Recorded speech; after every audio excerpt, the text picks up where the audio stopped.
Perfect. After reviewing the film from last year, what do you think needs work? What do you think needs improved upon? Well, every year you go back and you watch film, whether it's the own stuff. Obviously I'm new here, stuff that I've done in my past, and you're getting an evaluation on the personnel, and there's always things to improve on. And obviously things change so much. I mean, the roster's changed a lot as well, but we're just moving forward. Nothing in particular? Look, what's in the past is like, I go back and look at things I did in Atlanta or Tennessee at previous stops, things I need to improve on, and we move forward. But I'm really excited about the group of guys we got. It's been a good spring so far.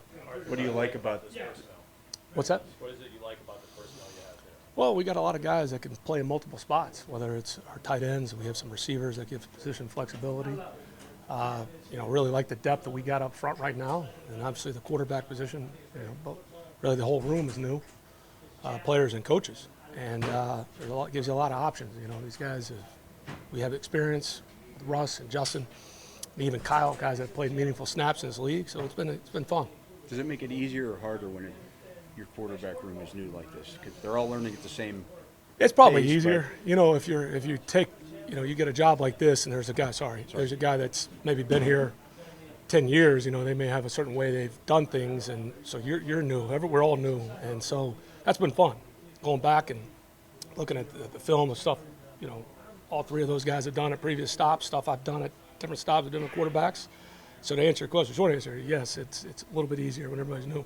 You do mention that you got a lot of people, but there are some familiar faces to you that have come in, guys like Van and Michael. I mean, what's it like to have guys who've been with you at other stops come here? Does that kind of help maybe some of the guys that are new to you learn maybe things that you like to do? Yeah, there's some things that they've been with me. They know, the coaching style. There's a lot of things that we put in new that are new to those guys too. You don't want to be rigid or get stale.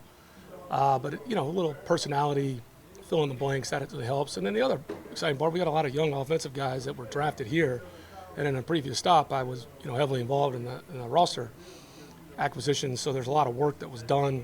So you're pretty familiar with guys that were coming out in the draft, from 21 to 23 as well. Justin Fields fundamentals. Are you working hard on those? Well, all those guys, we're working, whether it's Dan Moore or Isaac, there's always little things you're working on. And that's what it is, constantly improving. So with all the quarterbacks, we're working on everything we can. Seems like a reconstruction project. I don't know if they call it reconstruction. I mean, that's just, different opinions. But certainly, we're excited to have the opportunity to work with him. And Justin's, he got a great mindset for a guy that's, had a lot of individual success. He certainly had some flash plays that we've all seen, had some dynamic playmaking. But whether it's Russ, him, Kyle, John Rice, all these guys, we're constantly working to enhance the fundamentals. There's so much talk about this opportunity stood out to you. A lot of things. And, obviously when things don't go the way you want, and, thankful, I had people call right away and had interest. I got far away. I promised my wife we got out of the country. And, so I knew I wanted to work. I wasn't going to stay out. And then when Mike called me, I was literally halfway around the world, and I said, hell yeah, I'm interested. One is I have such an appreciation of the history of this game, and guys that have been big mentors to me have either coached here or played here, and I could go on. And Mike Vrabel was a player here, worked for Braves, and he had a big influence. Mike Mularkey, Ken Wisenhunt, Russ Grimm, Dick LeBeau. I got guys that I coached with in Tennessee, from Deshae Townsend to Nick Eason, Lou Spanos I worked with in Tennessee, and there's so many guys, players or coaches, and swear by this place. And so when Mike called me, he talked about just funny how timing in life works. I wanted him to know, hell yeah, well, I was interested and wanted this job. And so, and to work for Mike and what this place means, like I said, you like the history of this game and the ways that the Rooneys have done business here. I got to know Omar a little bit over the years through the league meetings and whatnot, and certainly Mike. And that was very appealing. It's rare when you have a guy that's been in one spot, had the success he's had, that's older, has done it for a longer time, somebody you can learn from and has really a shared belief. So really it was a home run for me. It's funny how life works that way, things don't go your way and then door opens, and I couldn't have asked for a better situation. Where were you? Where you were? Yeah, I was in Dubai. Literally, I was going from Dubai to the Maldives, and I was sitting in a hotel room, and so it was how many hours later, it was dinner time. I guess it was morning here. And then as soon as I landed at JFK, he told me, let me know when you're stateside. I called him. I said, I'll get on a plane to Pittsburgh right now and come interview. I flew here the next day. So you cut your vacation short? No, I did not. Because my wife would have, I mean, you kind of go in a submarine. You're working at such a pace, whether it's coordinator, and certainly those years in Atlanta, before we made another big life decision. And again, I was fortunate, lucky to have options and interest. I did not, so I didn't want to get divorced. How do you feel like you and Mike kind of complement each other's coaching styles? And you said you wanted to stay in it, but how tough is it to go from being the head guy in charge to now being a coordinator again? It's not. I mean, if you don't have an ego or you're insecure, I mean, you need to take recalibrate and look at things you can learn. And you get a coach like Mike to learn from, and certainly in this place and the way they've done it. And obviously, we've gone against them with our different spots. And like I said, there's just so much shared history and appreciation I have. I mean, even going back, I got to work 5 weeks with Tom Moore. He was always in my ear when I saw him in Tampa, and it's the only time I've seen Tom not look old was to go back to those pictures on the wall. And Tom talking about studying Chuck Knoll. I mean, people swear by this place. Mike Mularkey, who played for Chuck, worked here for Bill Cowher. So, I mean, it was, like I said, I couldn't have asked for a better situation. And just studying Mike and the Steelers and what they're about, and feel like it's a good, perfect fit. Tom looked old in the 80s. What's that? Tom looked old in the 80s. He looks young, and I'll tell Tom that. I guess we don't see him. I saw him twice a year when we played Tampa. But, God, over the years, he's been great. Just a little wisdom. Like I said, it's the only time he's looked the same since he was calling plays for Peyton.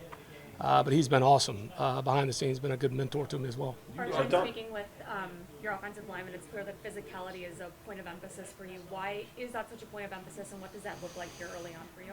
Well, the game doesn't change. I mean, you look at both sides and the lines of scrimmage. I mean, you may have the greatest designer play against this coverage and schemed up perfectly, and if you can't block the guys up front, it's going to be hard living. And you look at the history they've had here. I mean, there's a great history on both sides of the line of scrimmage, especially when they've won Super Bowls on both sides. It's just something I believed in and I was raised in. And, I was an offensive lineman myself. So, and going back to your question about fit, maybe that helps too when being an O-lineman. You do any job. If you're asked to lead. If you're asked to be a lieutenant, be a lieutenant, So it's all part of the learning process. So there's so young offensive linemen who, like in Troy, Broderick, and Zach. How have you seen them embrace what you've been trying to coach them to do? Well, it certainly helps. You want to be a tough physical team, and thankfully, we drafted some tough physical guys who had a lot of meaningful snaps in college at a high level, so we kind of knew what they were about. And again, sometimes you get lucky in the draft. You don't always get everybody you want, but it was cool the way it felt to us, and to be able to add all three of those guys. Can you so do much anything talk creative? roster? What's that? This is your most talented roster in terms of the type. It's like picking like your favorite child. I've got 3 kids. I've been really fortunate. I've gotten to coach a lot of great players, and I have such a great appreciation for those guys. The whole league's talented, but we're certainly excited about the personnel we got. There's so much Can talk, we get Arthur, about creative needing a second receiver, number 2 receiver beside George. What do you like about the options on this roster, and do you have a legitimate number 2 on this roster? Again, that's all subjective, and things happen coming during the season. Again, I'm thankful right now. I get to go back and just coach the players. Thankful, grateful for my previous stop, but now I just dive in and you may have conversations, but that ultimately not my responsibility. And things happen, guys get injured first play of the game, and you have to have contingency plans, and that's our job. I mean, the ball's going to kick off every Sunday or now Wednesday at 1 o'clock on Christmas or whenever they tell us to play, but you better have depth, and you're always working contingency and looking for improvement. And so you deal with whatever circumstances thrown your way. I don't get too caught up in labeling guys, especially this time of the year, when the guys are all we're at football in shorts trying to compete for a job. A lot of things will be worked out in Latrobe, and things can always change too. Can you get creative with 2 athletic offensive tackles like you have? Is there any? Sure. There's certain Harbaugh was schematically. raving about that. Yeah, I mean, there's certain schemes you may want to run. I mean, that when you have more athletic tackles, and that can certainly be in certain run schemes, getting them out of space. It could be in the screen game. Whether you want to get in the pulling them or whatever you're trying to do, it certainly gives you a lot of flexibility when you have athletic tackles or really athletic linemen.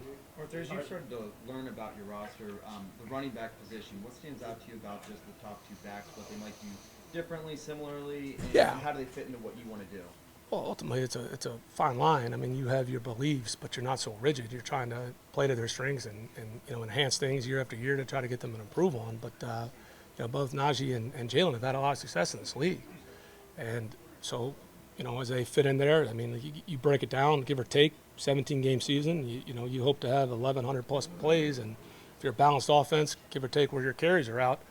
Nobody, even Derrick Henry, we didn't ask him to carry the ball 550 times. So there's plenty of carries to go around. Whether that's traditionally or non-traditionally, but been really excited to get to work with both those guys. It's been fun this spring, getting to know both of them well off the field, and we have depth. I mean, talk about the receivers. I mean, you never know what happens, and we've got good competition with some vets. Certainly, Cordell Patterson being here, he's played in multiple spots in previous stops where I've been at. We'll see how it all shakes out, but we've got good depth of that room even behind them. Arthur, why was it important for you to come right back into coaching and not take some time? I don't know. Probably, I don't think anybody you're well adjusted to do this job. So maybe that's my wife. I don't know. I not old enough to want to sit out. I want to compete, and like I said, just thankful opportunities here. Sorry. Arthur, do you view this as a quarterback competition, or are you kind of ramping Russ up? No, again, like I said, Mike's stated on the record. Russ is in the pole position. It's a competition. Obviously, we get to Latrobe. I mean, certainly, I'm sure things will heat up. But both those guys knew that however they were acquired, and they got here. And I think it's been pretty transparent. I know Mike said that on the record as well. What is it about Tom Arth that makes him a good quarterback coach to work with both of those guys? And I know he's been, kind of working with Justin's footwork, things like that. Just why is he good at what he does? Well, and when I got here, some of the staff was shuffled around, and guys, it's been great to get to know the guys that were here. Some of them are in different roles. But Tom's a guy I've gotten to know from afar. Cleveland being down the road, I've worked with two St. Ignatius guys. Tom's, I guess, the third, and Dave Ragone, who I was with in Tennessee and Atlanta. John Gannon and I shared an office in Tennessee. So I got to know them over the years, and then his body of work. Tom's another guy. He's been a head coach, been in different roles. He's been in kind of a senior assistant out in the Chargers.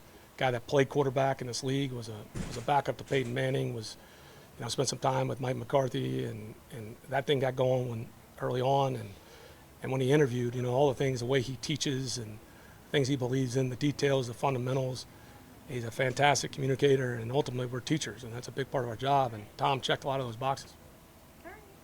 Thank you. Thank you all. Thank you. Thank you.